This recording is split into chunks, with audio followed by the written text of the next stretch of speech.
வணக்கம். இன்றைக்கி பரோட்டா எப்படி பண்ணுறதுன்னு பார்க்கலாம். அதுக்கு மைதா மாவு எடுத்துக்கோங்க. ஒரு பவுலில் கொஞ்சமாக உப்பு சேர்த்துக்கோங்க, கொஞ்சமாக சர்க்கரை சேர்த்துக்கோங்க, கொஞ்சமாக எண்ணெய் சேர்த்துக்கோங்க.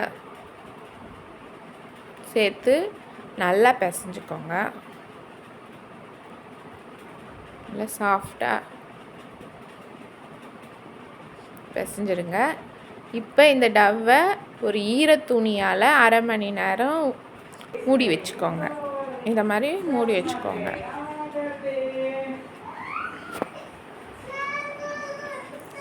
அரை மணி நேரம் நல்லா மூடி வச்சுட்டு எடுத்து பாருங்கள். இப்போது கொஞ்சம் எண்ணெய் சேர்த்து திரும்பி நல்லா இந்த மாவை பிசைங்க.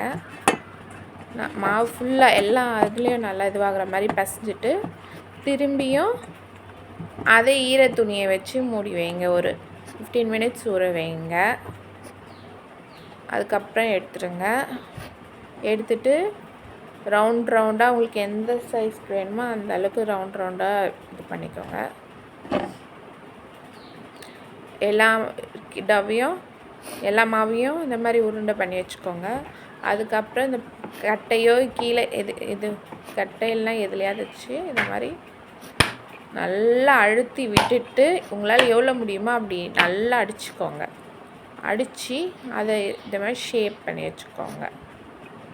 ஷேப் பண்ணி எல்லாத்தையும் இந்த மாதிரி பண்ணி வச்சுக்கோங்க.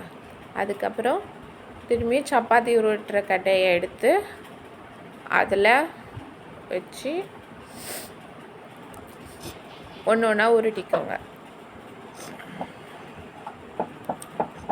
இப்போ சைடில் கல் காய வச்சுக்கோங்க, தோசை கல்.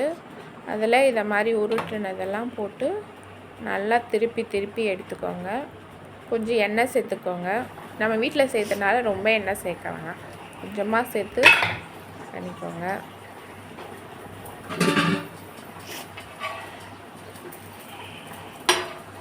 லேயர் அந்தளவுக்கு வரலைனாலும் நல்லா அதே மாதிரி பரோட்டா மாதிரி கடையில் சாப்பிட்ற பரோட்டா டேஸ்ட்டே நல்லா வந்திருக்குது.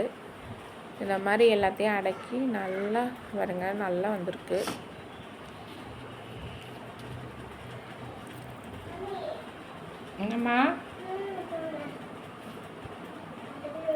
இந்த பரோட்டா எல்லாத்தையும் லைனாக அடுக்கி வச்சுட்டு நல்லா சைட்லலாம் நல்லா தட்டிக்கோங்க. இன்னும் சாஃப்ட்னஸ் கொடுக்கும். சூடாக இருக்கும் போதே பண்ணிக்கோங்க. கொஞ்சம் கை இதுவாக இருக்கும், பார்த்து நல்லா பண்ணிக்கோங்க சூடாக இருக்கும் போதே. அவ்வளோதான், ரெடி ஆயிடுச்சு. லேயர் இல்லைனாலும் அதே மாதிரி நல்லா டேஸ்ட்டாகவே இருந்தது. நீங்கள் ட்ரை பண்ணி பார்த்துட்டு சொல்லுங்கள்.